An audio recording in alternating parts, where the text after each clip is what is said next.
Maybe the best podcast. Maybe the best podcast. Maybe the best podcast.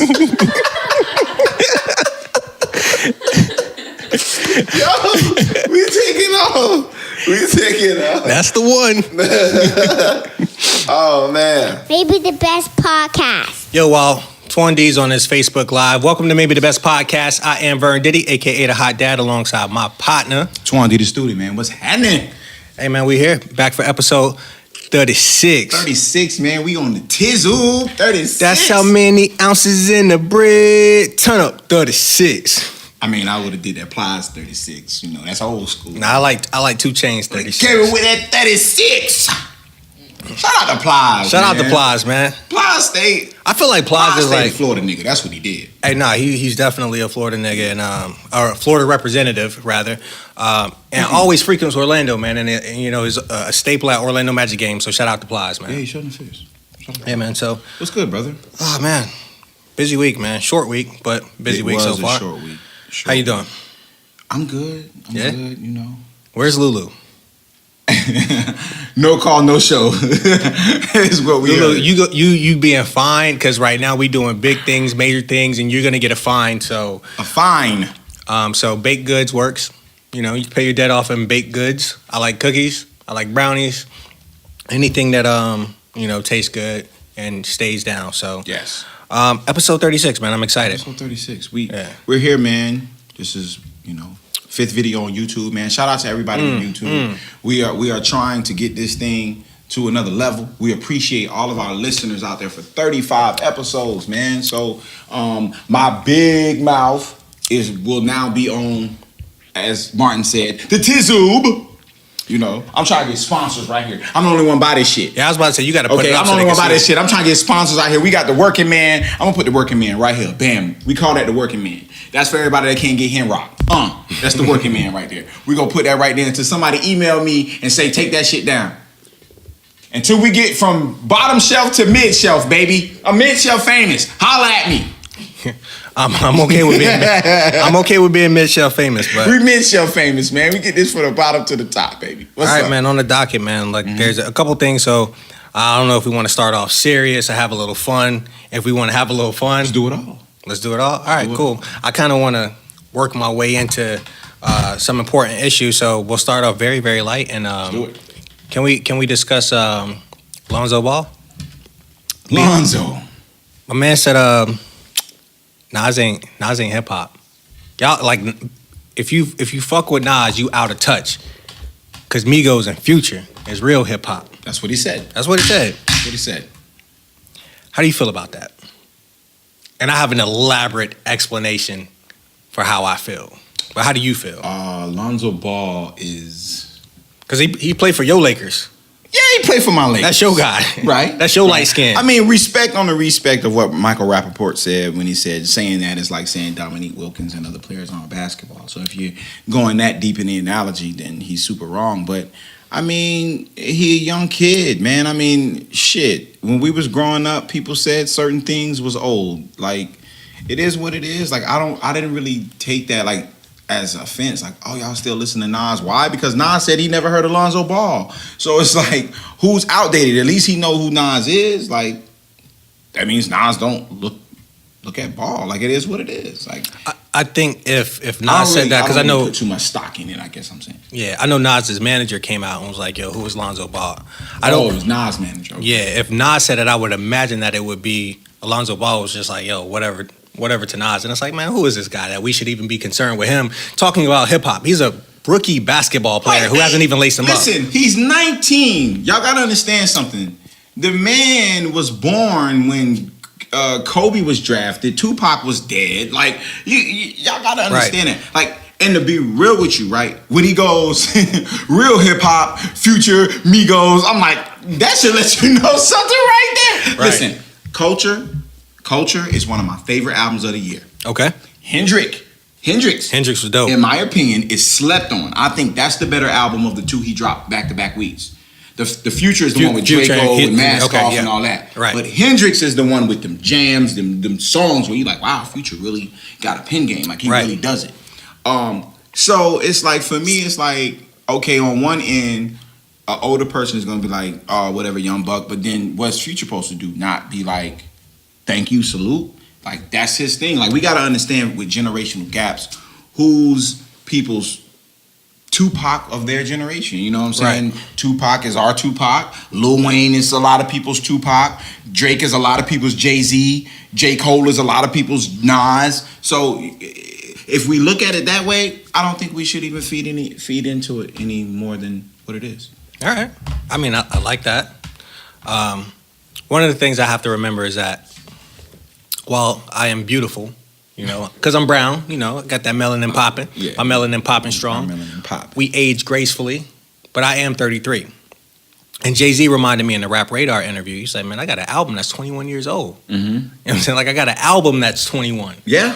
So the album's old enough to dream. Right, so when you say Lonzo Ball is 19, it's like, well, Reasonable Doubt came out after Nas came out. So Nas has been around way before this guy was born, you know, dropping classic albums. So, of course, he doesn't have to understand it. But I go back to, you know, coming up and listening to Bone Thugs and Harmony, listening to Eminem in the bedroom, and my parents being like, yo, what is that?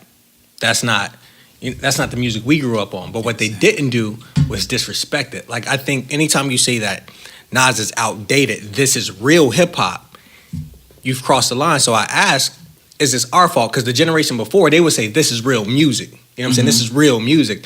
That hippity-hop stuff, that's hip-hop. That beatbox. They call it beatbox. But this is real music. And what they gave us traditionally was legitimate great music. It was the Al Greens. It was the Marvin Gayes. You know, my parents listened to dope-ass music that today I appreciate way more than I could have appreciated as a kid when I was trying to listen to, you know, the wordplay of Eminem or, you know, the speed flow of Bone Thugs and Harmony are the artists that I listened to. So I ask again, is this our fault? Because our generation grew up in the ultra competitive rap hip hop community where in order to validate what you were saying, you had to disrespect somebody else's shit. You know what I mean? It's like, is DMX good? Yeah, he better than Ja Rule. Like, why do we have to compare those two? Right. You know what I'm saying? Like, you know, like we grew up in that era, so we created this culture where Future would say to Jay, are we getting the same kind of money over here? It's like, nah, why do you have to be disparaging? Why can't you just appreciate what that person does and say, it's not for me? Right. And just leave it there. Lonzo Ball could have been like, oh man, you know, I'm kind of young, I'm not familiar with Nas's music. I heard he was pretty dope, but for me, Migos and Future, that's what I'm about. And then I'm, all right, cool. I appreciate that, because when you talk to me about 21 Savage, and I've heard some songs where I'm like, 21's all right. I got 1, 2, 3, 4, 5, 6, in my 7, bank account. 8. Look, in my bank account. You got, no, I mean, I like that for what it is. Kodak Black. Actually, Kodak Black, I'll give 21 Savage credit. I like Kodak. But Kodak doesn't make music at all that I can accept. And so I'm just like, when people like Kodak is whack, I'm like, I don't know. I don't know if he's whack. I just don't like his music. He don't make music for me. And I feel like we have to get to that part where we don't alienate our youth. You know what I mean? Because I don't want them to feel a way about my generation and be like, man, y'all niggas old, y'all don't know nothing, y'all don't know what we on. Because like, I appreciate your music for its mood. You know what I'm saying? For Crooked Eye was on Instagram or Twitter. He was doing a review of 21's album. And he's done it for Lil Uzi Vert as well. And he's like, I wonder if like these guys are spitting or do they just create a vibe? Because that's where music is today. It's about creating a vibe. Excuse me. And I can appreciate that, because a lot of artists, like there are some artists that I listen to for just a vibe. You know, like I'm in this mood, so I want to listen to this type of music. It's not necessarily the most potent in regards to lyrical delivery or anything like that, or you know, composing or any of that, like the arrangement of the vocals or the production. Like that shit just make me feel good and make me bounce.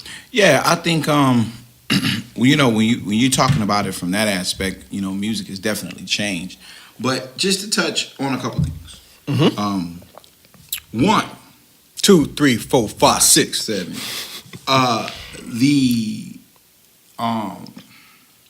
The generational gap from when an MC was and when an MC came isn't or wasn't that far off. Okay?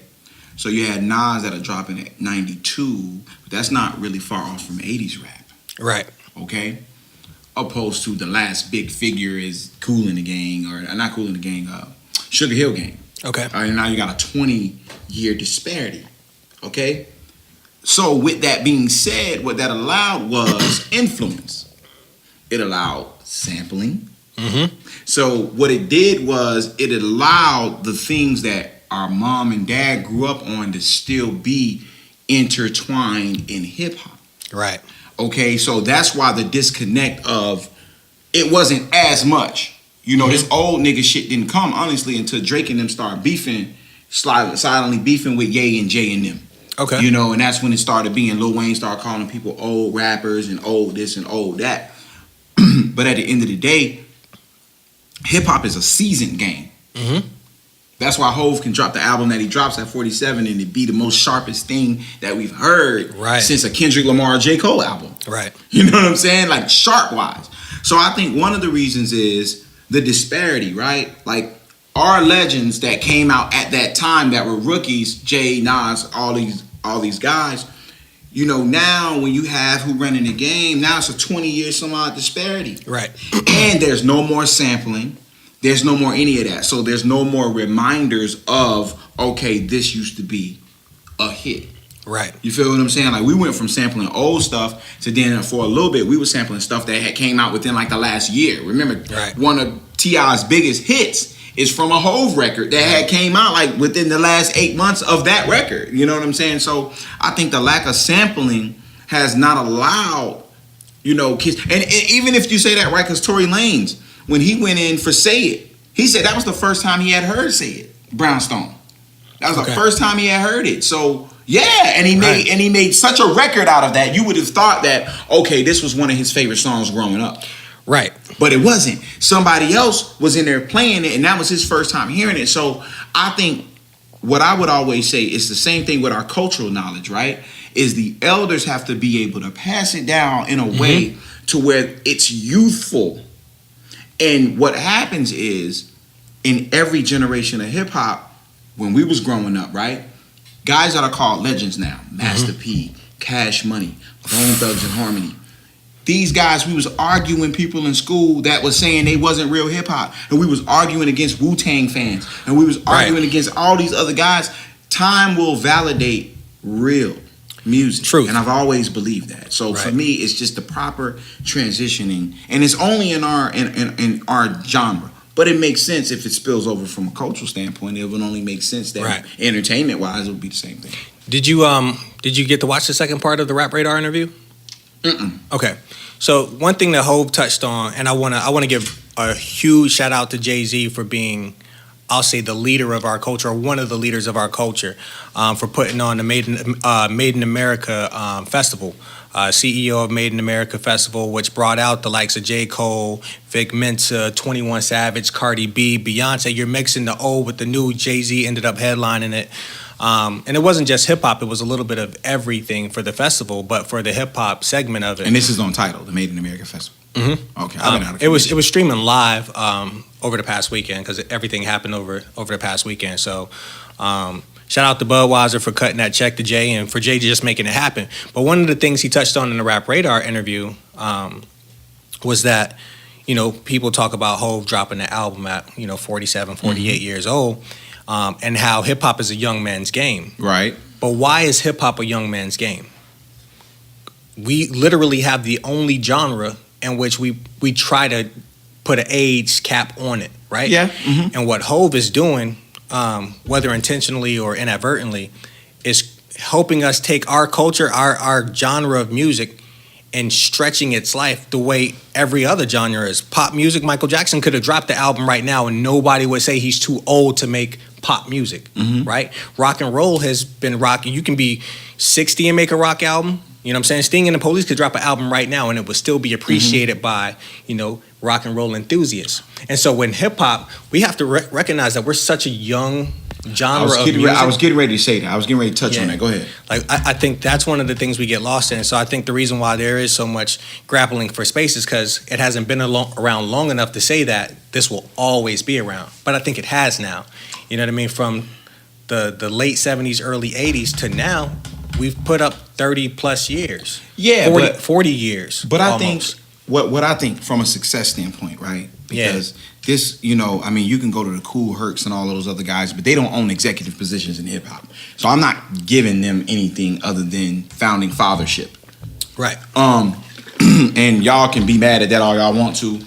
Out there, you hip hop heads can be mad all you want to because y'all didn't transition the game properly.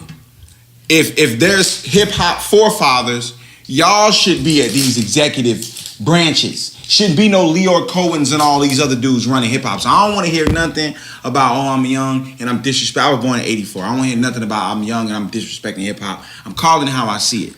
With that being said, of the people that are successful monetarily, record-wise, respected MC-wise, our legends are just now getting old. Right. Okay, so when we talk about from that aspect, our legends are just now getting old. The Scarfaces, the Jay-Z's, Jay-Z's 47. Mm-hmm. You know, what rock legend is 47? I mean, they're older. Exactly. That's what I'm saying. So that's what I'm saying. I'm playing to your point of hip hop being such a young genre. You know, we're talking about our legends that came in and capitalized off of hip hop's growth. They're you know, again, remember, Pac and Big are dead. Mm-hmm. Okay, so that's another thing that we got to remember. Right. The legends that would have started it aren't here. So now you got younger guys in their place that are still with that youthfulness. So right. I think as hip hop grows older, yeah, Ice Cubes and Dr. Dre's and Jay-Z's and all of these guys, Snoops, and they'll be accepted for the simple fact of hip hop will be an older genre. But what I'm afraid of is the pipeline running out. Well, I'm not afraid of that. We got a great pipeline right now. When I mentioned J. Cole and Vic Mensa. When you look back at it, Hov and Nas really are the only ones kind of pretty much Fab and... You mean from that era? Yeah, just all from... and I don't know what we're talking about. Are we talking about just relevancy? Are we talking about success? Are we talking about kingpinmanship? I think ultimately... I don't know. I don't know where... Fab, I give it to... Yeah, I don't know where some of the older guys are. And I don't think they have to really be present. I think Fab has done a successful job. And I wanted to talk about Fab a couple episodes ago, and I don't know why I didn't bring it up, but Fab is a model of consistency. Fab has not put out a single bad album. I don't know about that. He hasn't. You can't name... I don't think right. Fabulous makes good albums. But you're not... I think Fabulous makes good singles. But you're not a Fab fan. Like, bro, I bought the one where he was laying on the Lamborghini with the fursuit. Street Dreams. Right. No, that's Real Talk. No, it was Street Dreams, and then Real Talk. He has a bunch of albums. Honestly, he makes good singles, but everything else are album fillers. He's an album filler person. The issue with Street Dreams is Street Dreams was really, really tough. It was a lot of tough talk from Fab, but that was the era that was happening at the time. You know what I'm saying? I had quoted a line from that album earlier today. It's like, these motherfuckers push you to the point where you end up locked down doing push-ups in the joint. Like, and on the hook was, I don't want to kill no one, but I ain't no motherfucking punk. The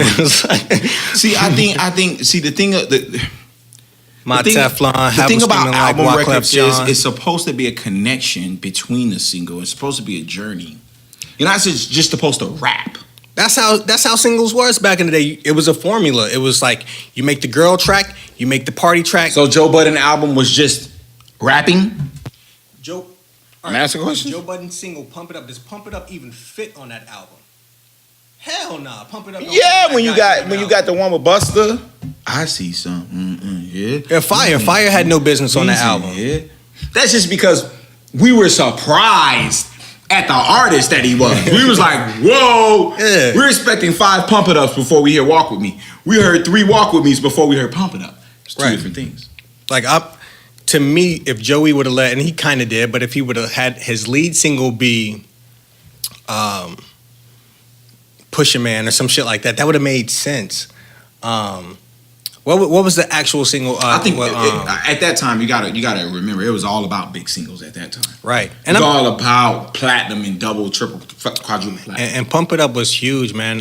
If Jay-Z won't go out of his way to block this, I might go ahead and put that Jay-Z remix on the podcast that ended last week. I put a Rico Love record, so go check out Rico Love's mixtape, Discreet Luxury. It's an older mixtape if you wanted to know where that particular record came from. Also, Cardi B's record label made sure to note that you had played Cardi B during one of the recordings, and it got noted on YouTube. So, hey, listen, if you ain't about to get sued or getting checked or almost getting checked, we ain't doing it right. So hopefully these guys can hit me up. Hey. And shout out to Cardi B. You should have gave my email. Yeah, shout out. He was like, you. He's like, you, feds. Him, well, FCC. It's a video at this point, so they saw you. It was y'all two. It was you and visual director, babe. I wasn't even in the scene. Up here dancing to Cardi B, little bitch. You know what we were supposed to do when we posted the video? We were supposed to say that we don't own rights to this music. Yep. Whatever music that's played in the back, we don't own rights to. Is it okay for a man like me and you, right? We here, we doing the podcast. Ain't nobody else in the room but us. If that were the case, right. Cardi B, come on. Are we allowed to dance? Dance, you got to bop. That's a bopping record. I'm saying, like, can you milli wop to it? That's a bopping Can you record. milli rock? Like, can you? That's a bopping record. I don't know, bro. I feel like that's a bop. I ain't milli rocking and no. That's a bopping record though. I've been in the car with my homie and he was blasting it, and I was thinking to myself like, I wonder how these dudes is feeling right now. We pulled up to the liquor store and he was blasting. I'm like, I wonder how I look. Are we too tough? I mean, obviously, that's always the Fuck that. I ain't about that life no more, man. I ain't trying to be too tough. I'll say. So I saw an Instagram post the other day, and I want to ask you this question. Mm-hmm. What's the toughest line on that record? Which the Cardi B record? Yes, the Bodak Yellow. I already had it, but you tell me what do you think is the best? I don't know the song. Remember, when you guys played at that time 2-3 weeks ago, I was just like, you know what I'm saying? I think you can hear me saying like, yeah, you can hear me saying like I don't dislike Cardi B. I just hadn't given her my ear enough to like really vibe with Cardi B. Okay. But the more I've seen her, followed her post on Instagram and Twitter and stuff like that, and just seeing her personality, she's such a dope person that I want to be immersed in her music as well. So it's like, shout out to Cardi B. So now when the record come on, like I won't turn away from it. And it's not like I would turn away from it because I didn't want to hear the record. It was just like, oh, whatever. There's nothing that I necessarily... The name turned me off. I'm like, Bodak Yellow, come on now. But when I hear it now, it's like I let it rock. Dude. You know what I'm saying? So because I don't really know the record, I would say like the intro of the hook, little bit, you couldn't fuck with me if you wanted to. Okay. So when you get ready these expensive, these are red bottoms, these are bloody shoes. Yeah, I like that. But for me, and being the old school person I am, it has to be the hand up on my hip line. Oh. It has to be the hand up on my hip. But you know what? A lot of people don't even know the reference. I was getting ready to say that. Young people out there, you don't know how cold that line is. You know okay? What? And I'm listening to Pandora the other day. Yeah. And the motherfucking song come on. I put my hand up on your hip. When I did, you did, we did. I was like, she got nerve. But you know what? In bars, bro. Yes, because the way she did it was... What? It was pure New York. I put my hand up on my hip. I bet she dipped. I was you know what I'm saying? Like, so she spun something that was fun and loving and turn that to a gangster ass line. Listen, yes. I'll give you that. I definitely tell everybody, man. I love the bloody shoes. I love that. Yeah. But for me and knowing the history of that line, that's a cold ass line, man. That's a cold line right there. So it is, man. Shout out to Cardi B, man. Maybe the best entertainment. And all them titties, girl. All them titties. Cardi B got some. I'm not even a titty guy, but when I see Cardi B's titties, I be like, them titties, girl. Shout out to Cardi B. And them titties. So what we got? What we got?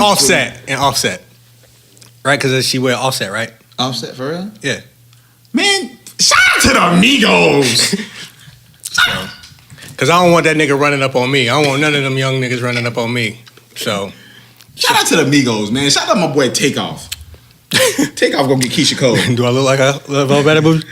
Shout out to Takeoff be having some of the coldest verses on that thing.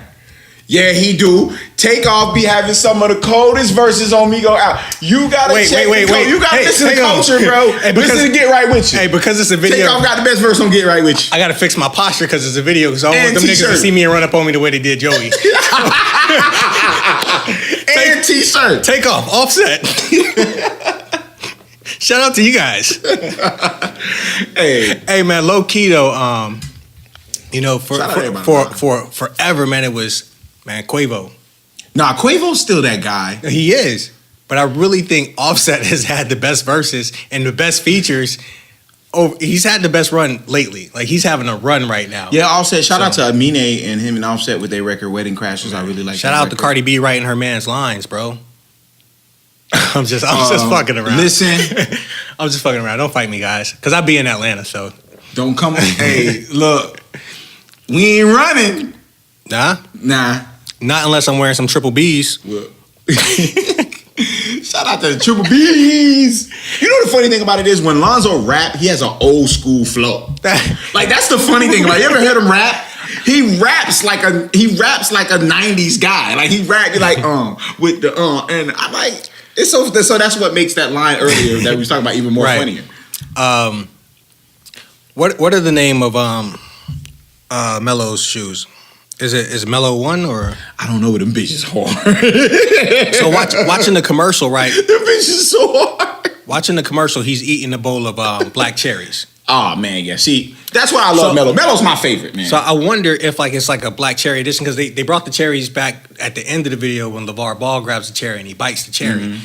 So I was like, I wonder if it's like the Melo 1 black cherry or some shit like that. That would be dope. But Jid is the one that's marketable. He the one that has the person. Have you seen Ball in the Family, the Facebook? I have not watched it yet. I do want to watch it though. It's super dope. It's 18-minute episodes, man. And that's dope. And I think what people will really see about LeVar, he loves his wife. Oh, I believe And I'm that. talking about just as much work as he put into them boys. He said no speech therapist because she had a stroke. Right, she had a stroke. No speech therapist that come over here for an hour that don't care about you.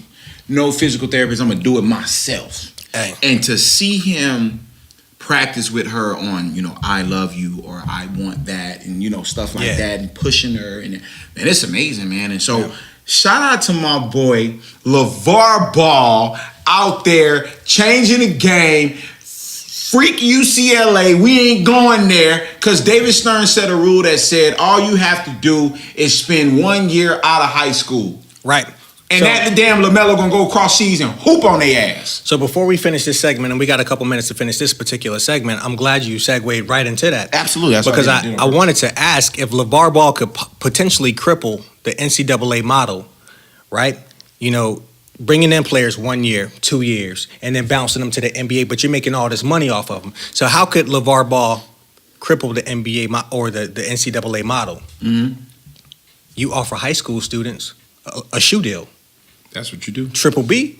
Look, you can make money right now in high school. Start taking care of your family now. I'll give you the signature shoe. If you're doing well enough and you're marketable enough, your shoe will sell and you can start making some money for your family. Mm-hmm. Then after that, fuck the NCAA if they say you're ineligible. Go make some money overseas. Then you get to the NBA because that's the whole goal anyways. You ain't trying to make money for them. You ain't chasing that education because you're only going to be there a year or two if you're legitimately that good. You know what I mean? You can always go back and get your degree. You're not always going to be in a position to go make millions of dollars off your talent. So get this money right now. And he could really fuck up the NCAA. The number one thing I love about LeVar Ball is he's coming to y'all not like the regular Negro. Right. He's not coming from no inner cities. I gotta get mama a house. Melo's driving a Lamborghini. Brother a house. All these boys is straight. Melo is driving a Lamborghini right now. Guess what if he wanted to do what he could do if he wanted to do? LaMelo, you still going to UCLA, but you're going as a walk-on. Mm-hmm. Well, yeah. But I heard Greg Anthony. Why would I do that? Greg Anthony, 1 year at UNLV, and shout out to Stephen A. Smith for putting this stat out. 1 year at UNLV actually played not on a scholarship because he had his own business and he was making money on the side. Yeah. Okay, so this is not a new thing. Mm-hmm. It's just the fact that it never has been magnified. So in my opinion, he could still go to UCLA, make his money how he want to make his money. This is just the start, in my opinion. This is the start of kids that are going to be coming from, let's just keep it real, privileged places, are going to be able to have a better threshold to say, you know what? I can't fight you because I got free education. But guess what? My mama's straight. My brother's straight. Fuck your free education. I want my money. Right. And now it's different.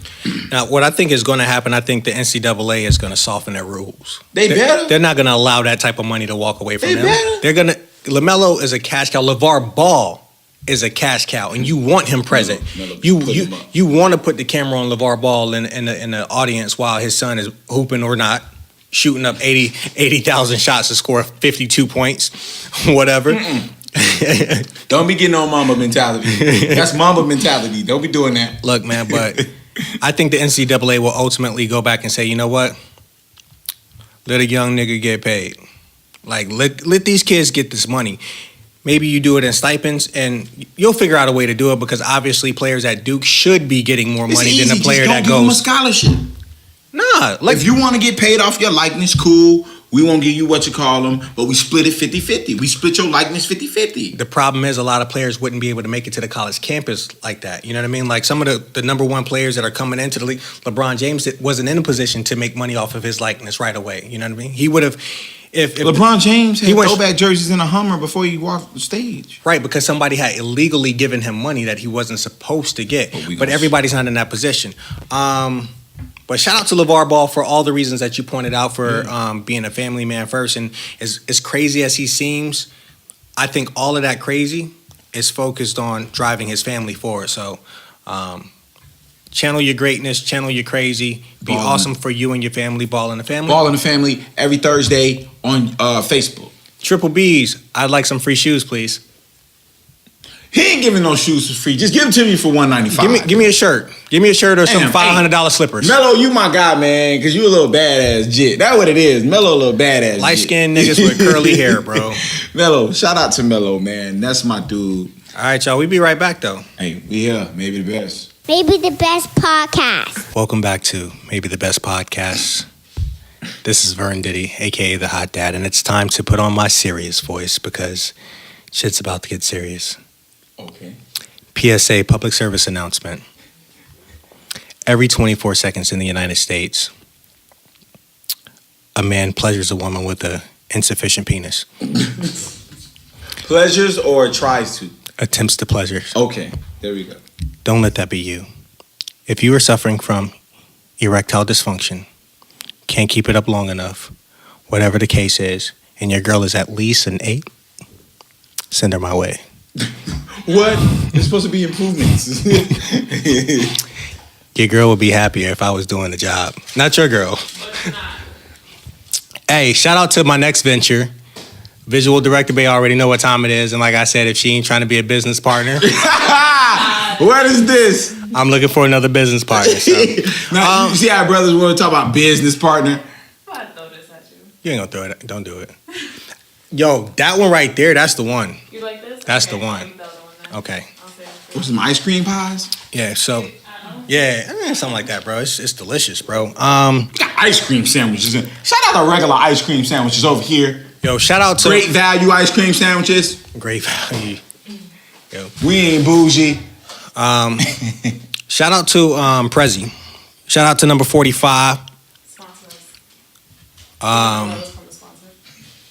she's just all in the podcast. All in the videos. Visual director pay. All in the videos. Your way. Nigga, goddamn, bruh. No, number 45, shout out to you for being a complete dick. And trying to undo something that my president, number 44, Barack Obama, did to help so many other dreamers is what they call them. But immigrants that came to America through their parents. And with the DACA program, DACA, Donald Trump is doing all he can to undo that and trying to deport young men and women who have come here by no choice at all of their own. And here they are just trying to make a living, do what's right. It's 778,000, almost 800,000 of these kids that are going to be affected if Congress allows this shit to get passed. So fuck Donald Trump for not allowing or not even wanting other people to experience the American dream, because I guarantee you that you are not indigenous to this land. So your father and your father's father and everyone that had an opportunity to build this generational wealth, which gave you an opportunity, are not indigenous to this land. They came here with a dream and a hope to do better for their family. What the fuck gives you the right to try to strip that away from anybody else? So fuck you and your fucking foreign wife, okay? She's not indigenous to this land. Are we trying to deport her? Is all her paperwork clear? I don't know, but I'd like to check on that. There's another fuckface I want to give a great fuck you to, and his name is Representative Steve King from the state of Iowa. And I want to read something from this. Go from this read asshole, it, brother. You man. going in right now? He fuck yous, and this the fuck you segment. Yeah, this they got donkey of the day. We got fuck you segments. So on this particular issue, Mr. Steve King, douchebag Steve King, said that the undocumented immigrants that are part of the DACA program have the right to live in the shadows, because that's why they came here anyways, right? They came here to live in the shadows, and we're not denying them the opportunity to live in the shadows, this fucker said. They should make up their own mind, but they also need to be exposed to the enforcement of the law. If they are encountered by law enforcement officials, the law requires that they be placed in removal proceedings. That's the law, and if you're going to waive the application of the law to groups of people, it is amnesty. He's giving all this bullshit of why they shouldn't be taken. They should be taken away. But he further went on to say that you cannot build your civilization with somebody else's babies. You've got to keep your birth rate up, and that you need to teach your children the values. And in doing so, then you can grow your population, you can strengthen your culture, you can strengthen your way of life. That sounds like afraid of genetic annihilation. Now check this out. This is what he said months before, right? R.I.P. Francis Chris Wilson. Ready for this? It might blow your mind. He said that white people have contributed more to civilization than other subgroups. What the fuck does that mean? What have white people contributed to the culture of the world other than genocide? In the patent office. Because that's violent behavior. Because as soon as I hear, black people are animals, Mexicans are rapists and killers and murderers. Well, I'm gonna get up to the table on this one, y'all. Gotta get proper on this one, y'all. Gotta get proper. Shout out to Live. What about their behavior is any different than your ancestors? Talk about it, man. A question was asked to me today at work. You know how I feel. He said, man, what do you think would happen if white people had their own land and we can just all be white? I said, y'all will fucking go crazy. We know historically white people, or let me not say white people. YouTube. Let me not say white people. Say Europeans. No, I'm gonna say the racist white fucks, because there's a lot of great white people that I know. So let's just say white supremacy. It's not. You know what? I'm gonna touch on that as well. Is. Because what does supremacy mean? Huh? What does supremacy mean? What does supreme mean? It means better. It means superior. Right. But what I'm saying is the thought process in the system of white supremacy. You don't get to say that you're a white supremacist and have this thought when, if you are superior to me, then I don't need to be handcuffed. You can let me go freely. But this is what I'm telling you. The whole purpose of white supremacy is because of exactly what you're saying.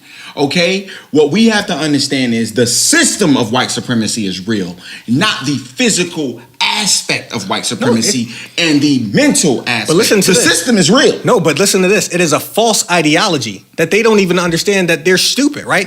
If I'm supreme to you, I don't need to handcuff you to beat you. I'm better than you. I totally agree. I don't need the steroids. You can have all the steroids you want, because I'm going to outrun you. I'm stronger than you. I am better than you because I am supreme to you. So why do I need to set up rules to make sure that you don't have any advantages at all? I have to have all the advantages? Well, then I'm not supreme to you. So I can't believe that I'm a supremacist. It's a false ideology. It's fake. You need that to boost you up to even be able to do this. But that's to be what we're equal saying. to me, you have to tell yourself that you're better than everybody else. That's what we're saying. Just to put you on the same page. And what Dr. Francis Chris Wilson tells us and teaches us, God bless her dead, was the reason for the thought process of inferiority. The reason of I'm supreme, I'm this and I'm that, is because exactly what my man is saying in that article. The fear of genetic Annihilation. If a European mixed with any other thing of pigmentation or melanin, it will be obsolete. Okay, so when you make certain statements, bring that article back out real quick. Bring that article, because we're going to dissect this thing like we did the A-Rod article. Like we did the other day. Shout out to everybody on the live. Shout out to everybody on YouTube. Episode 36, fifth video on YouTube, man. We are trying to really get this thing popping. Twan Diddy, Run the City. Oh, that's not me. I'm lying. That's my guy. Vern Diddy, a.k.a. Listen. everything. So my man says, where's the if they at? And the they and all this other stuff. And we gotta. All right, that's a little bit towards the bottom. Yeah, but anyway, when he makes those statements, that is fear of genetic annihilation. There's a whole reason because, okay, if we all come here in peace, what does peace then eventually bring? Community. Community, loving, intimacy, right? And then what happens in turn? Birth, right? Sexual relation, which in turn genetically annihilates them. So we have to be careful and understand why they want. And you know what's so funny about this DACA thing? And I was telling you off air, and you can go research this. Is documented information. In 1790, the Immigration Act. The Immigration Act said that immigrants are able to come over and take part of this American dream. And they're going to get unworked benefits from the United States and things of that sort. This is the reason why the floodgates was open. We all know the group of people that didn't come over based on those benefits. You know what I'm saying? So for me, it's like anytime it's youth involved, I'm always sensitive to the youth, man. And you know what I'm saying? I'm always, because just like we say in our communities, right, and in the world, right, these kids did not ask to be here. Exactly. So I do understand your plight from that aspect. For me, this is okay. I'll say this, and I don't want people to think that I shouldn't even have to make this disclaimer, but because we're on YouTube now, a lot of people ain't familiar with the boy. So let me say this. Right. It's hard to have a hard stance. We're going to tell you the article in a minute, Sherelle. It's hard to have a hard stance. Real quick, just tell her, Representative Steve King from Iowa, check out his comments on the Donald Trump's take on DACA. So DACA, Steve King, Representative Republican from Iowa. Check that out. So, and I'm going to segue. I'm going to end with something. It's hard to take a hard stance on anything, right? Because Trump is saying, look, I have no problem with people coming over. I just have a problem with illegals. Mm-hmm. So if you have a problem with illegals, it's hard, I'm just saying, to separate who you're going to allow and not going to allow. If that's your stance, if your stance is that hard, it's not surprising to me that this program is ending because of how hard his stance has been on not wanting illegals in. So, unfortunately, right, it's the same thing as if your mom put a light bill in your name when you was 11 or 13. If you get 18 and you got some shit in your name, unfortunately, what your parents did, you're going to have to reap. And because these kids cannot go and get the propers for themselves, right? Unfortunately, based on his stance and how he feels, this is, what it is. But here's the thing, man. And I think... And how do you feel about it? I think being a human has to trump everything, right? God, no pun intended. So Donald Trump, I'm just going to treat you as a human being right now. Everything that you've done that I disagree with, I won't even weigh that right now, right? In regards to this situation, if your goal is to make America great again, and I want that... What the fuck does that mean? No, whatever it means. Let's just say make America great, right? America's not the greatest country on earth, whatever, right? That's how you feel if you feel like you have to make America great again, or we need to make America great again. But let's just say I'm okay with the ideology of making America great and the greatest country ever, because this is where I reside. So cool, do that. So if your way of doing that is closing off the borders, right? focusing on building what's already here, building our infrastructure. I would say that one of the things that we need to do is provide free education for our college students here in America, right? So that we'll have the brightest minds here in America. We don't have to pull from anywhere else, right? So we'll have young software developers and everything. Like, the brightest minds should be here. But the people that are already here, there's no reason to deport them. Like, this is where the human aspect comes in. These kids that may have been brought in at 10, 11, 12 years old, or may have been brought in as infants or 3 years old. They don't know anything about their home country. So to deport them and send them back is inhumane and unjust, especially when they've done nothing wrong. Now, if you have someone that is a part of this DACA program and has committed multiple crimes and is a felony and is a legitimate problem in the United States in regards to crime, and you deport them, I understand that. But when there's 778,000 people, and the overwhelming majority of them are good standing citizens that work jobs here in America, not just jobs that the average American isn't willing to hold, but just work any job. They're physicians, they're doctors, they're bank tellers, they're the coach at your kid's little league game. They're a little bit of everything. They're part of our community. They pay taxes. They pump money back into this economy by spending. Mm-hmm. Why would we get rid of them? And then who benefits from them not being here? Because a lot of these kids that are holding prime positions that maybe, your supporters would like to have those jobs. Well, they're not qualified to have the jobs anyway. So if you get rid of these kids, someone else is going to fill the role. Not the people that are complaining saying we want our jobs back. You ain't fucking got a job because you ain't qualified to hold the fucking job. That's your problem. That has nothing to do with these kids that bust their ass every fucking day, just like me and you, to be here and to be a productive member of our society. Y'all got to stop making excuses for yourselves. Y'all always saying that black people make excuses for, like, we always blaming the white man or blaming systemic injustices for our plights. Y'all come up with any fucking excuse to not be responsible for your lack of success, and you have everything going for you. As a white person in America, there is so much white privilege. So for you to not be successful, stop blaming a fucking immigrant. Stop blaming, affirmative action. Blame your fucking self. Because I'm gonna be period. And I'm gonna be real. And this is no knock to my immigrants, but if anybody should be afraid, it should be black people, because the amount of jobs and that we don't go seek and how our community is. So, any privileged folk need to shut up if no one else is talking in regards to, first off, doing the jobs that you bougie motherfuckers won't even do in the first place. Let's talk about that. Doing the work that you bougie motherfuckers won't even do in the first place. So my partner feels very passionate about this subject. And, I want to just go ahead and give you the floor, man. I mean... Well, I definitely wanted to get away from that just because it's really elementary to me. You have to do what's right by people, period. Above everything else, do what's right by people.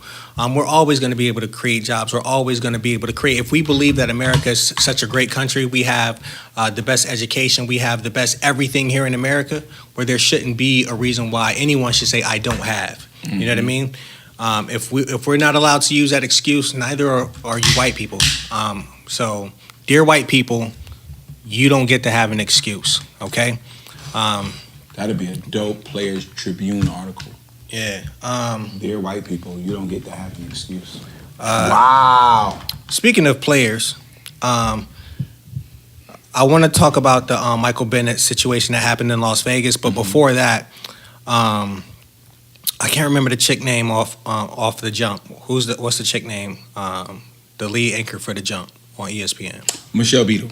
No, not Michelle Beadle. Michelle Beadle is that's Sports Nation. Oh, Rachel Nichols, my girl. Rachel Nichols. Yeah, it's my girl. So she had a beautiful soliloquy yesterday or today about the conversation that's been had lately. It's like, no, Colin Kaepernick, shut the fuck up. Yeah, play sports. Yeah, I seen that. Play sports. I seen that. But then J.J. Watt is celebrated for raising money for victims. So wait, are we supposed to care about people in need, or are we supposed to just play sports? And if we're supposed to just play sports, well then, even if J.J. Watt is doing something positive, what you guys deem as positive, and it is positive, raising funds for victims of the Houston flooding from Hurricane Harvey, look at that in the same light as we see what Colin Kaepernick is doing. It is a positive for a community of people that are not being spoken for. Like the victims of the Houston hurricane flooding can't go, they're not in a position to go out and do for themselves. So a player in position of notoriety and fame is speaking on their behalf. His family is fine, by the way. He has millions of dollars. His family was able to evacuate. So his millions of dollars saved him. But he's helping out other people in need. In the same way, Colin Kaepernick may not have had to endure the hardships that young black people had to grow up with in certain rough neighborhoods. That doesn't mean that his voice should not be heard or he should not speak on their behalf, because their voice wouldn't be heard at the magnitude or anywhere near the way his voice has been heard. And so, fuck you guys that believe that a basketball player should just slam dunk a basketball, or that a football player should throw or catch or run and get tackled, okay? Because if you believe that, then the next time the Publix grocery bagger finds your son at the pool unresponsive, then he shouldn't perform CPR to help save your child's life. He should actually just go back to Publix and bag some fucking groceries. Basically, that's how stupid your statement sounds. But Michael Bennett released a statement. Is it okay if I read it? Yeah, read the right, statement. so we here. Read it's kind of lengthy, but and my eyesight is great. Shout out So to everybody. YouTube, we here, episode 36. Thank y'all for following us. most definitely. We appreciate it. Again, the goal is 10,000 views, baby. So we here. We got the live set up. No, the goal is 20 million views. I mean, the goal is unlimited. If we want to do that, Yeah. can we make an initial goal? Okay. All right. All right. So what we Yeah. doing is we popping. Okay. Yeah. We popping. We not going to go away. We still got the live set up. Shout out to everybody on the live. But we catering. So before my man, I always like to do, the little infomercials or the little sponsorship things before we start. So go ahead, just to remind people, man. All right. So these are the words of Michael Bennett, defensive end from the Seattle Seahawks. Yeah. It has been said about Michael Bennett recently that he is a black activist, or he's an activist that plays football. See, okay, before you Which I love. But before you get into that article, Mhm. that activist word only came about based on us talking about our plight during the movement in the 70s.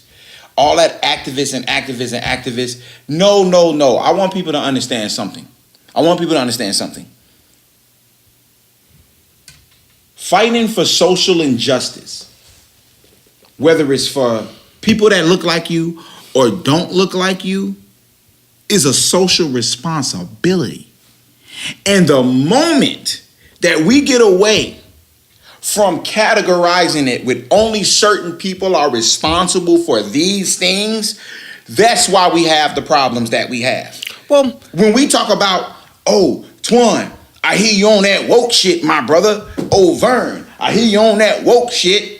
Do you hear the Oriental man saying that his fellow Asian is on that woke shit? Or is he just saying, you just know about your culture and the history of Asian people? Do you hear Hispanic people saying, hey, my Hispanic Puerto Rican brother, I see that you're woke. Stay woke, Puerto Rican.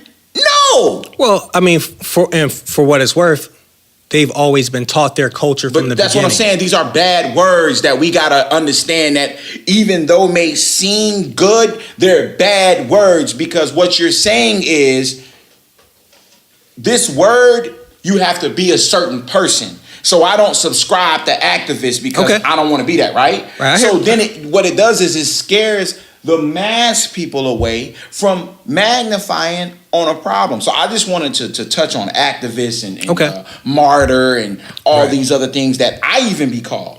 Yeah. And I denounce it off ripper, because it's like, no, I'm not woke. I'm not conscious. Okay. Conscious is just being awake, right? All I Aware. am, aware. All I am is a person that wants to improve the plight of my people. That's it. It only became a certain word when it was associated with us. Right. Fuck activists. I hate that word. I feel like I can. We all active. Right. And I can appreciate your stance, but I'm okay with being called an activist, and I'm okay with being woke, and I'm okay with being called conscious, because I feel But that what happens is they become terms of endearment. Right. And it allows other people that don't even know about the situation to come in.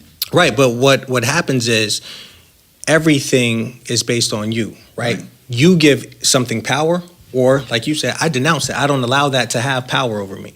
So the same way you denounce it, I can accept it and then not have any kind of power, because I don't think that activists could be termed any other way other than to say, oh, well, Vernon's an activist. All right, cool. I'm supposed to be, right? I'm supposed to be actively doing the things that are going to further my family, further my culture, further my people, right? So it doesn't hurt me at all. Other people will find a way to be like, he's an activist, let's label him, let's blackball him, whatever the case is, let's put him in this box. You can put me wherever you want to put me, but where I perform is where I perform, and I'm going to do what the fuck I got to do moving forward. Yeah, fair enough. Go ahead, Mike Bennett. Dear World, on Saturday, August 26, 2017, I was in Las Vegas to attend the Mayweather-McGregor fight on my day off. After the fight, while heading back to my hotel, several hundred people heard what sounded like gunshots. Like many of the people in the area, I ran away from the sound, looking for safety. Las Vegas police officers singled me out and pointed their guns at me for doing nothing more than simply being a black man in the wrong place at the wrong time. A police officer ordered me to get on the ground. As I laid on the ground, complying with his commands to not move, he placed his gun near my head and warned me if I moved, he would blow my fucking head off. Terrified and confused by what was taking place, a second officer came over and forcefully jammed his knee into my back, making it difficult for me to breathe. They then clenched the handcuffs on my wrist so tight that my fingers went numb.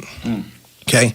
Now, the officer's excessive use of force was unbearable. I felt helpless as I lay there on the ground, handcuffed, facing the real-life threat of being killed. All I could think of was, I'm going to die for no other reason other than I'm black and my skin color is somehow a threat. My life flashed before my eyes as I thought of my girls. Would I ever get to play with them again, or watch them have kids, or be able to kiss my wife again and tell her I love her? I kept asking the officers, what did I do? And reminding them that I had rights, that their duty was bound to respect. I think he put that wrong, but whatever. Officers ignored my pleas and instead told me to shut up and took me to the back of the nearby police car, where I sat for what felt like an eternity until they apparently realized I was not a thug, a common criminal, or ordinary black man, but Michael Bennett, a famous professional football player. After confirming my identity, I was ultimately released without any legitimate justification for the officer's abusive conduct. I've always held a strong conviction that protesting or standing up for the justice is just simply the right thing to do, as you said. The fact is, unequivocally, without question, why before every game I sit during the national anthem, because equality doesn't live in this country. And no matter how much money you make, what job title you have, or how much you give, when you are seen as a nigger, you were going to be treated that way. The system failed me, and I can only imagine what Eric Gardner, Michael Brown, Trayvon Martin, Tamir Rice, and Charlene Allows felt. I have retained Oakland civil rights attorney John Beers to investigate and explore all my legal options, including filing a civil rights lawsuit for the violation of my constitutional rights. Sincerely, Michael Bennett. Shout out to you, Mr. Bennett, for exposing. Shout out to Michael Bennett. This consistent poor behavior by people that are sworn to protect and serve the citizens of these communities, of these cities, of these states. Now let's go back to the main reason. When they asked Kaepernick, we notice for the last couple of games, you haven't been standing. And he says, until black and brown people in this country get justice from police brutality, until that is addressed, that's what I will be doing. Finish your statement from that aspect. And that, because we talking about a real thing, right? Like, I know people are probably off of it, but I'm not watching shit come Thursday. I'm not watching shit come Sunday. And this is the reason why. Because the narrative has allowed to have been changed. There's no reason had this information been magnified, why that man went through this, and he a football player. The same shit that the man isn't signed for today that he is sitting or kneeling for. This is what I mean about ignoring the narrative and allowing people to change the fucking narrative. And what is it going to take is what I'm asking you. Is it going to take Michael Bennett to get his foot in his neck, an actual football player? Or is it going to take another brother to die for us to understand this shit is a real thing? Look, I don't wish any harm on anyone. Even those that wish harm against me, I don't wish harm against nobody. But what it's gonna take is it's gonna take one of y'all tokens to have this situation happen to you, because you have the ear of your white colleague. It's gonna take a Ray Lewis. I always said that it's gonna take a rich black person for this to happen. Not a rich black person, a token black person. It's gonna, because if Chris Rock get gunned down by the cops, I wonder what he was doing that led to that. Oh man, why is that always? We gotta see the whole video. Yeah, we have to see the whole video when it's one of us involved. But let that shit happen to a white person. Oh no, what happened? I know the reason that nigga shot him. Because black people are violent. What we're seeing on a very consistent level is that police brutality, excessive force is a fucking problem.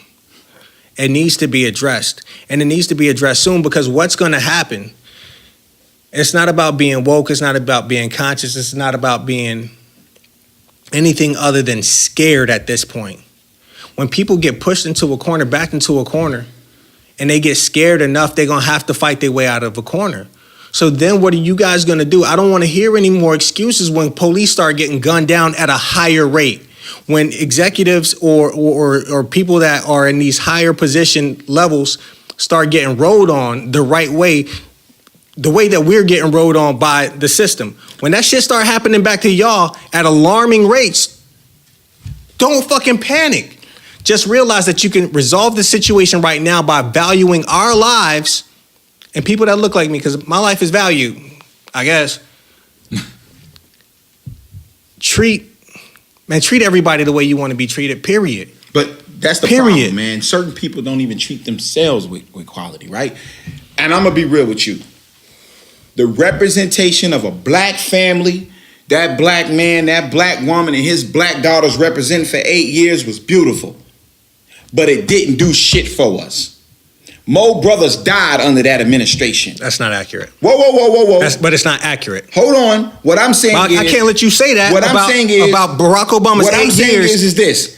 Tamir Rice, all the people you named died under the Obama administration. Right. So if we talking about police reform, we had 8 years of a person in office that looked like us to address our issues. And what we did was kiss the ring. Now, I'm not putting the pressure on him. I'm putting 50-50. No. Okay? I'm putting 50-50. Why? Because what we did was allow it to say, you know what, you black, that's good enough. And then every black person that came up in there, we just wanted to kiss the ring. We wanted to perform at his concerts. Okay. We wanted to perform at his dinners. But we didn't want to say, hey, BZ, let's address police brutality. Let's address police reform. Let's address black and brown people and excessive force laws that we can possibly implement that will directly affect. Because what I told you, you can't purposely make a law for black and brown people. But what you can do is implement laws that directly affect black and brown people. And the reason I say this is because women and the LGBTQ community ended up with more written laws in those 8 years than the people that look like him. And this is why. And this is why I say you can't make it 50-50, because what is Donald 60, Trump? 40? What is Donald Trump doing right now? I'm not talking about Trump. I'm talking about somebody. We always complain about somebody looking like us getting in the position. We had him for 8 years and we didn't put the pressure on him. All right, but listen. Go ahead. That's why I'm saying it can't be 50-50, because like you said, we didn't put the pressure 60, on him. 40? No, it's got to be at least 75-25 on us, not him. Because what is Donald Trump doing? Carrying out what his constituents wanted and are calling for. He's carrying out their wishes because he is a representative of them.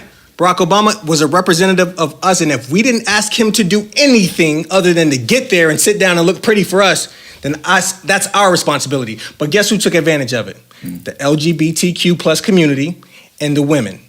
Everybody else went to the man and said, these are our issues. They took it to Congress, they took it to the Senate, they took it to their representatives, and they made sure that their voice was heard.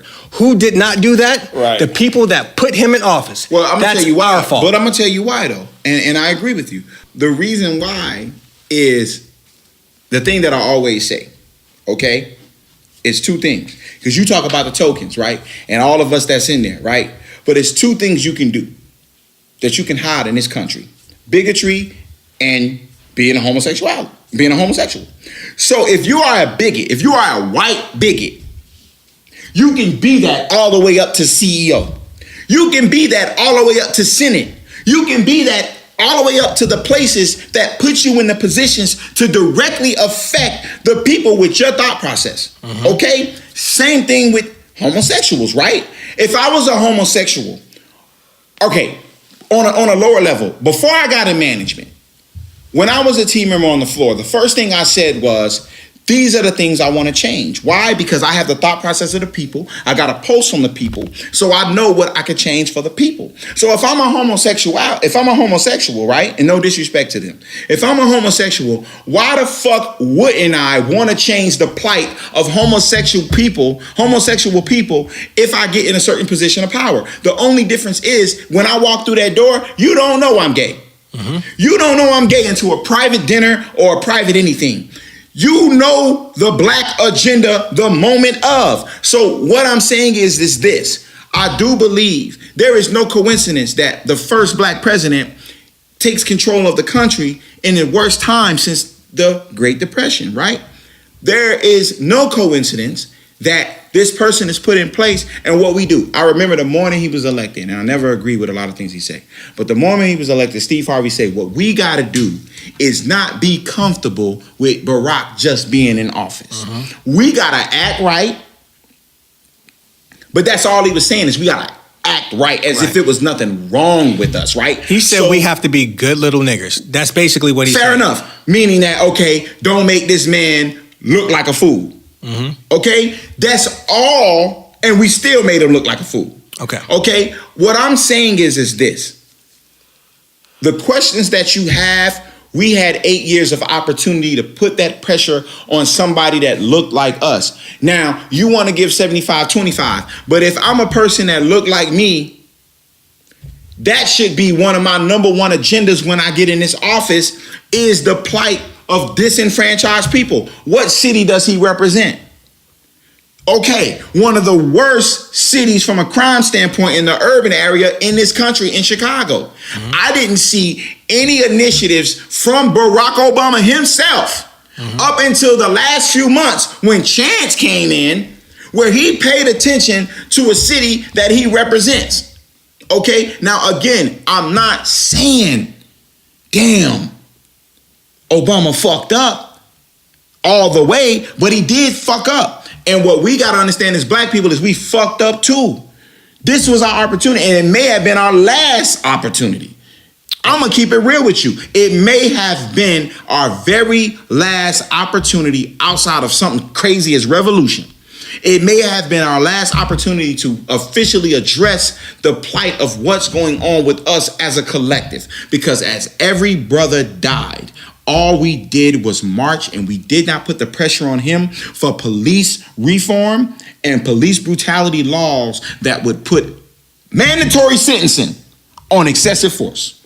Okay. Out of respect, I appreciate your passion and your stance. I disagree wholeheartendly, completely. Because when somebody is bright, is a leader, and then we help them get into a role of leadership, it is not our responsibility to look at them and say, fix everybody down here. That's one person. We shouldn't all be focused on you, Barack Obama. 75% of the people that voted for Barack because he was black. Listen, 75% of black people. All right. But 75, Barack Obama's not the problem. And that's a low percentage probably. Barack Obama's not the problem. This is the problem. It's us that voted for Barack Obama that are experiencing the problem. And what we have to identify is where are our problem areas and say, these are the things that we want to focus on. Barack Obama. I agree with that. If he were a CEO of a company, then he can practice nepotism, where I want to do for blacks, I want to hire my people, I want to take care of my people. If he were the CEO of a company, right? So now this is about money? No, it's not about money. This is what I'm saying. Because LGBT? No, this is what I'm saying. Listen. As the president of the United States, you are the president of the United States. You have to be there for all of your constituents. And so there's a process.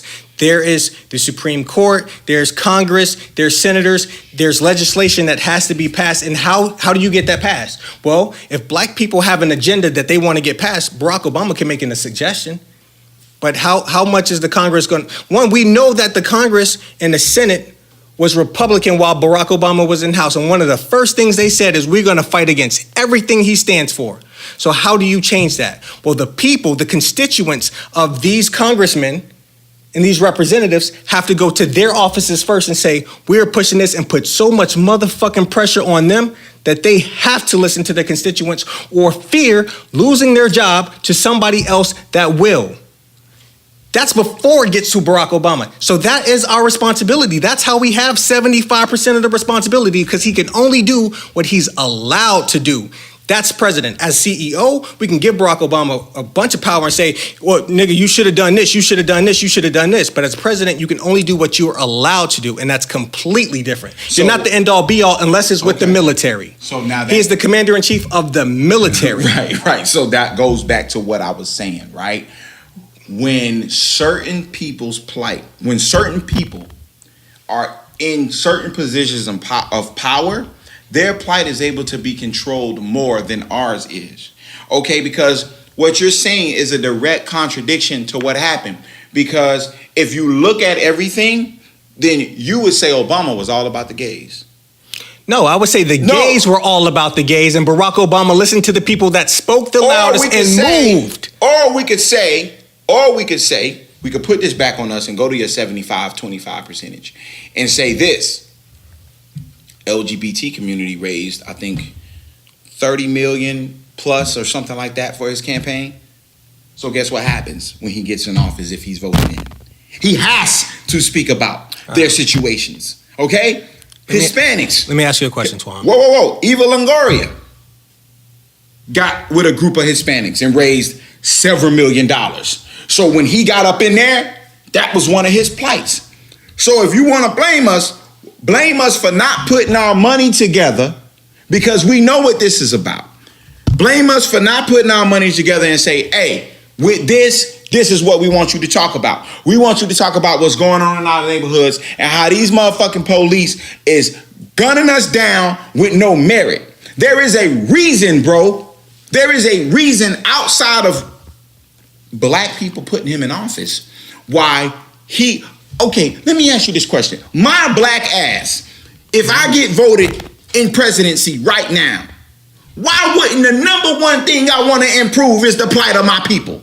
One of the number one things. Now, we know about poverty and all that other stuff. You're suggesting that Barack Obama... I'm asking a question. Yeah, and I'm answering. You're suggesting that Barack Obama did not go into office with the thought of helping his people. He could very well have gone into office saying, I'm going to do everything I can to... He actually said exactly what you said on the night he got elected. Okay. Which is, I'm everybody's president. Okay, but look, you have to say that. But previous presidents ain't everybody's president. Listen to this, bro. If I get elected president, right, it is my responsibility to go up there and say, I am the president of the United States and I'm everybody's president. Even though my underlying goal is to do what's right for the black community. Now, the only way I can do that with all these eyes on me saying I'm gonna block anything you try to do to help them niggas is say, hey, y'all get out there and do what y'all supposed to do. Make this easier for me to get this shit done for you. You said money. Ludacris said, So bet why- 100. why didn't he allow- Bet 1,000. why didn't he- Bet why a didn't he stack. align Put your money himself? where your mouth is. Listen. If you're saying all these people put up money, I bet you know a bunch of niggas in the hood that got money, right? Why they don't put their money where their mouth is? They want to buy shoes. This goes back to what they want Jordans. But this go back to what your They point. want dunks. This is why they it's want on us. rims on their cars. I agree. This is why I go back to what So do your they point was. fucking care about getting gunned down in the streets? I agree. This is why I say it's 50-50. No, it's not. It's 75. I can't say maybe 75. even more. You cannot Here's another say thing, Twan. 75-25 when niggas was dying under him. Sandra Bland, Mike Brown, no excessive police laws or police reform of any kind Obama created, bro. Right, so- it has nothing to do. Okay, let me ask you this question. Hold on. Because you just gonna keep stacking until I can't answer all your questions that you got. The one Let me question I wanna respond ask to you every is- issue you put up. Damn every other question. The question I gotta ask you is this. You say black people didn't come to him with their problems, right? Right. And I agree with you. Or their representatives. Okay, from a systemic standpoint, I agree. But what I'm talking about is from a police brutality standpoint. It doesn't take a rocket scientist to see what had been going on 8 years under your umbrella. You mean to tell me, and I seen interviews with this dude. I seen interviews with this guy saying, the police relations and community relations is a problem. Wait a minute, brother. All I'm saying is this is something that you see. We're not talking about the redistribution of wealth and power and all that other shit. We're not talking about that. We're talking about some shit that's tangible. We're talking about a 12-year-old in Ohio. We're talking about a young black woman. We're talking about a young black man in a petty wagon. We're talking about a big young black man that all he was just big in stature. We're talking about a big brother in Eric Gardner that was just on the sideline. We're talking about all these people that happened under him. You mean to tell me there is no police reform program or any type of police brutality, mandatory police brutality sentencing for excessive force based on what has happened with us with these murders? I'm not talking about anything else other than that, bro. Okay. So you mean to tell me that's something we got to bring light to him? You seen that shit. You couldn't do anything about that. You couldn't create no kind of reform, no kind of programs, no kind of psychological programs for the police, no kind of community relations and nothing? In 8 years, nothing? Again, the president can only do what he is allowed to do. What the because fuck does that mean based on what I just said? It means exactly what I just said. The president can only do what he is allowed to do. The president is not the end all be all.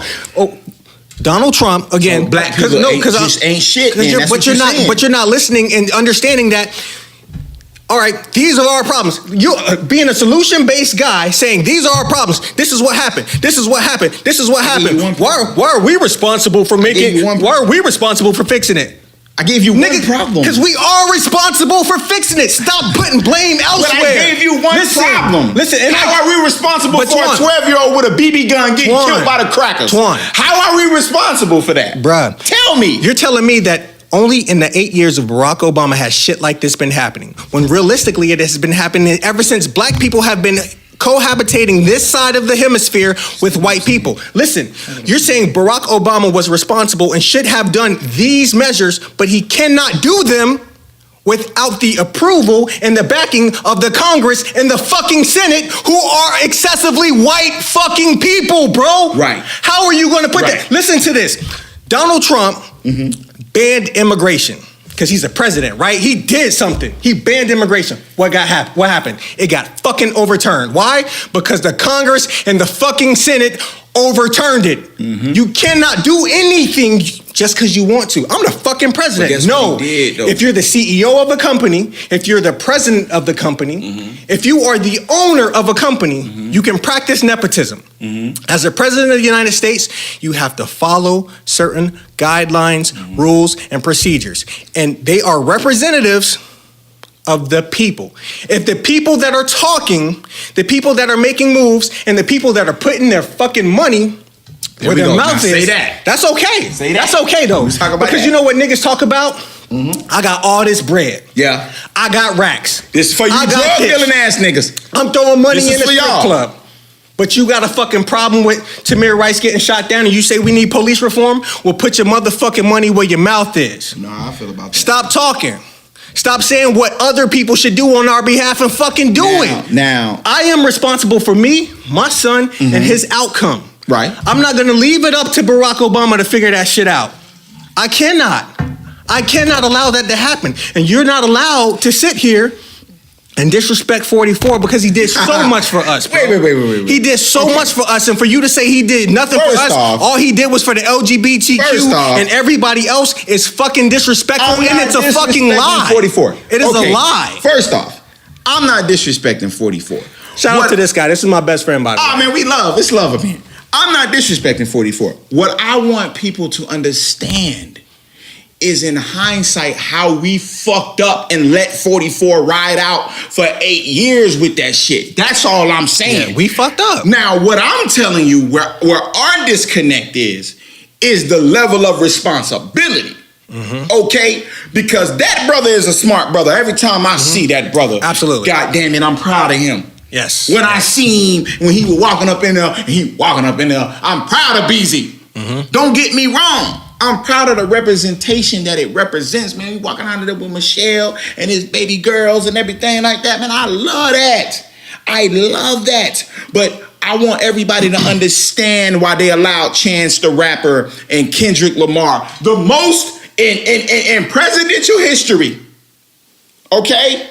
The most hip-hop influence in presidential history. He on ESPN. He on all this shit catered to the culture. There is a reason for that, is all I'm saying. There was a reason that every year Barack Obama can give you his NCAA bracket. Okay, my man is on ESPN with his NCAA bracket. He breaking it down. You understand me? He playing golf with Stephen Curry. He hooping with this person. He got Kendrick Lamar in the White Office on this. He got Chance the Rapper over here. He had Chance the Rapper.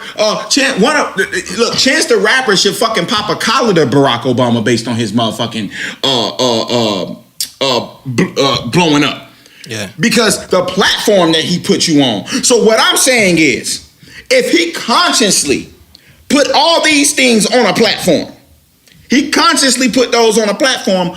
All I'm saying is, brother, I visually saw you verbalize about police brutality.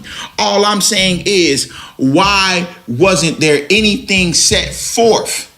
I'm not talking about welfare and all the other stuff that, like you said, socially, we all got to get together and come up with 3 to 5 things that we just need to tackle. Okay?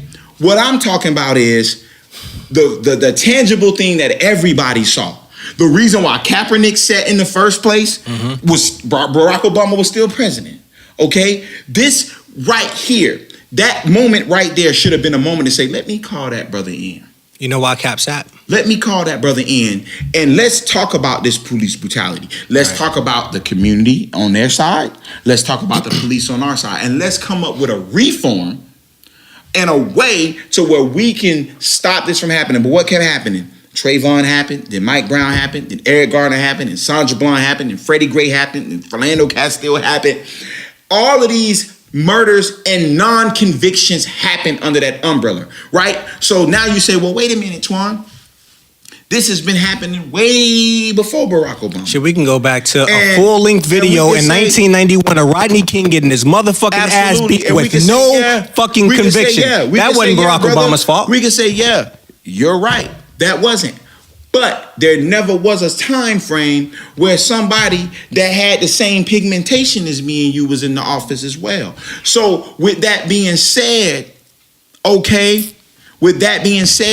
there has to be a reason why there was non-convictions. There has to be a reason why he was allowed to be on ESPN and all this other shit. You can do everything you want to do in that culture except improve the plight of that culture. I want people to understand that maybe I ain't putting this on Barack. Maybe this is some puppet shit. At the end of the day, what I'm telling you is this. I got to put the pressure on my man because my man would accept that. My man, if I told him this in his face, which I wouldn't be afraid of, and one day I would love to ask Barack Obama, yo, let me ask you a question. It's going to happen. Barack Obama will be on our platform at some point. Thank you. I want to ask B-Rock this question. B-Rock, with all the relationships that you had Hove and Beyonce up in there. You had Chance all up in there. There was no Chances from Chicago too. No police reform, bro. So everything can be tackled. Police reform wasn't the issue in Chicago. Chicago is niggas killing niggas. Right, that's the real issue in Chicago. Fair enough, with your education. What I'm saying is, with all these killings and non-convictions under your umbrella, a black president, because it's gonna be more magnified than anything else.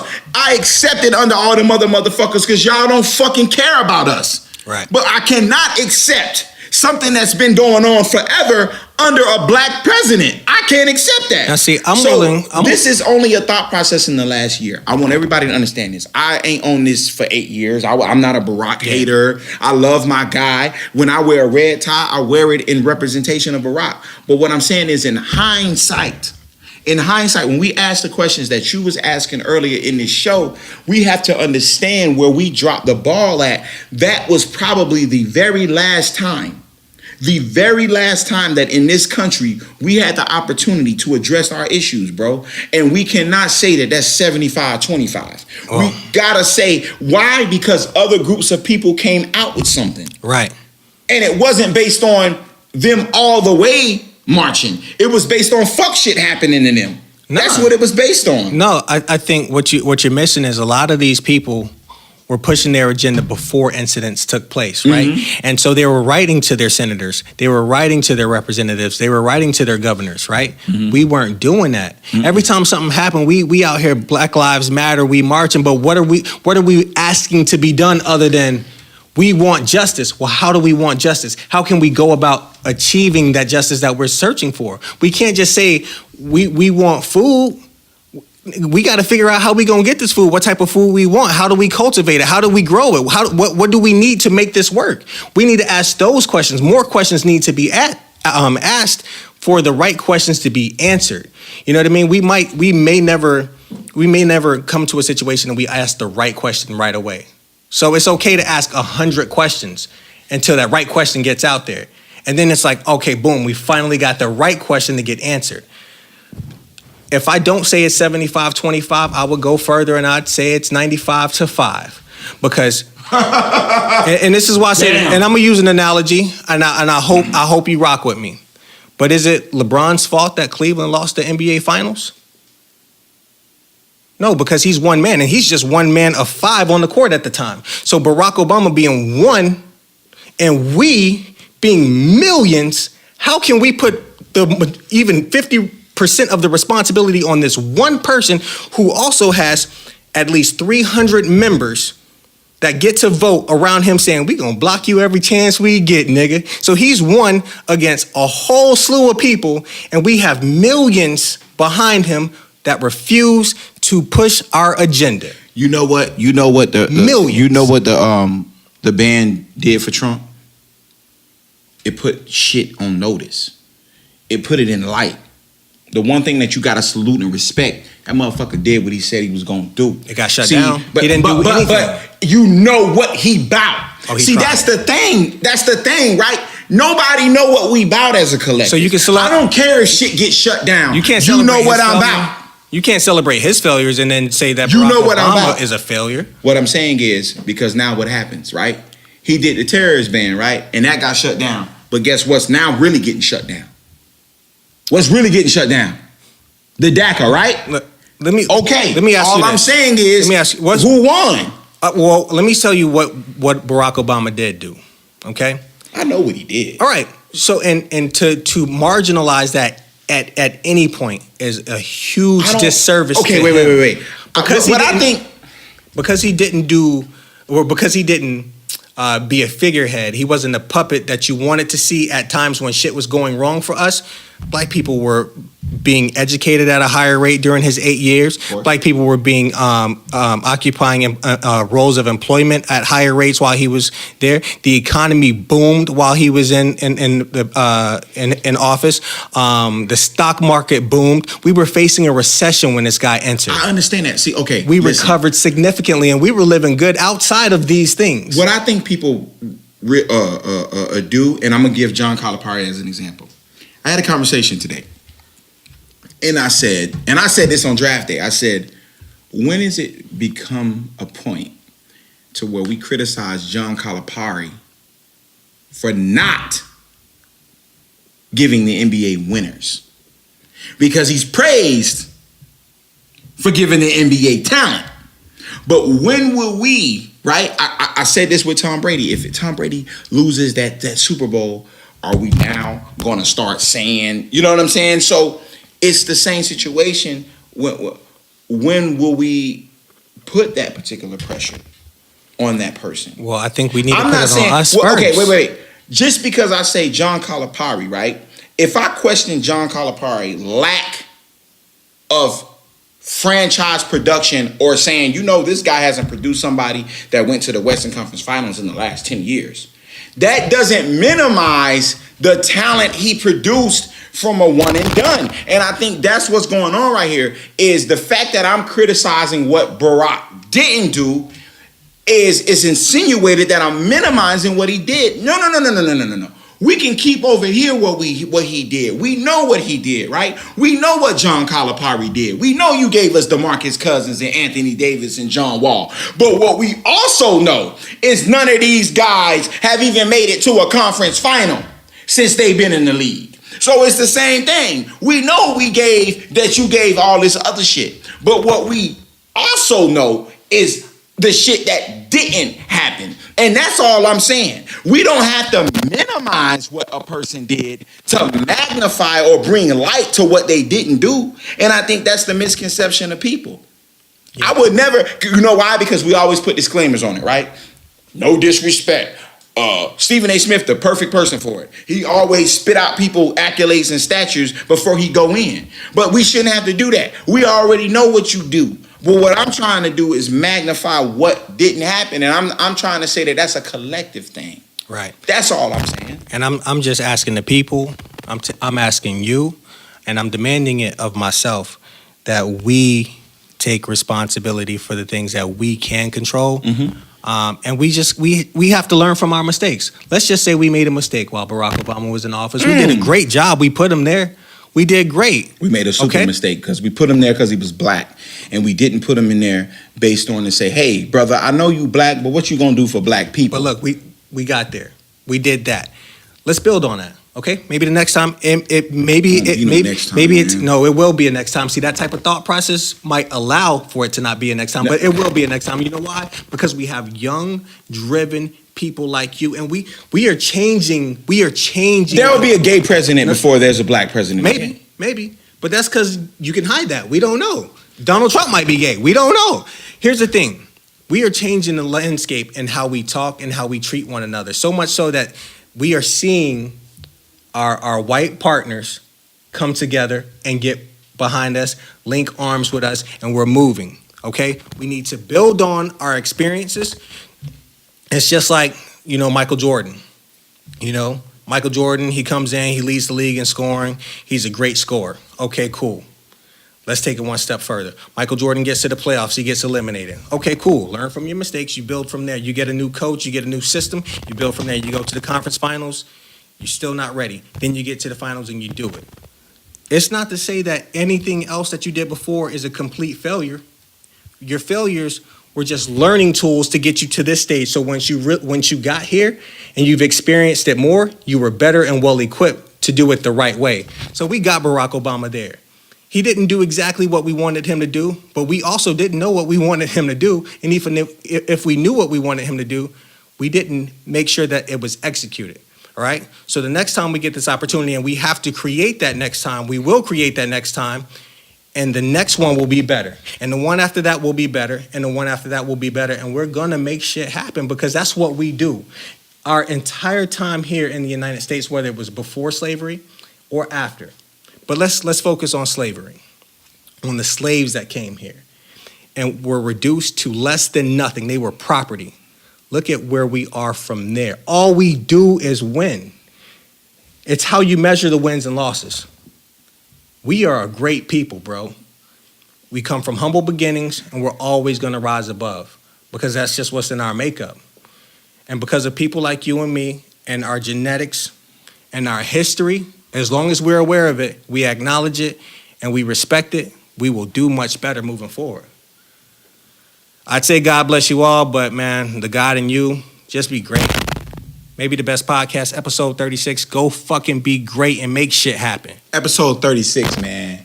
YouTube, we appreciate y'all. This is how we get. It don't matter, we brothers at the end of the day. Y'all ain't gonna be like, damn, well, what happened to episode 37?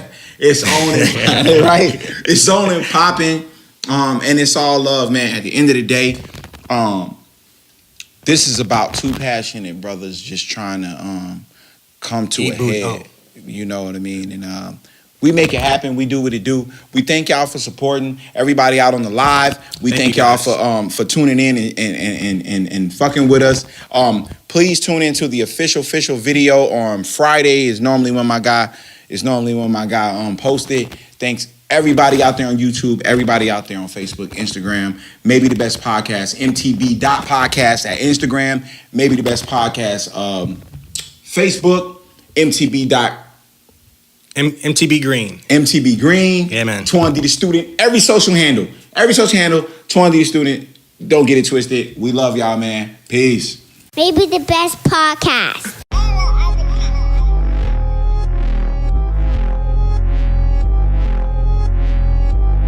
Wait a minute. Wait a goddamn minute. Wait a minute. Wait one fucking minute. I'm looking at your year-end list. You choosing rappers you're friends with. Who be rapping what their friends did. Toolie ratchets and extensions. Wait a minute. We done already heard their best shit.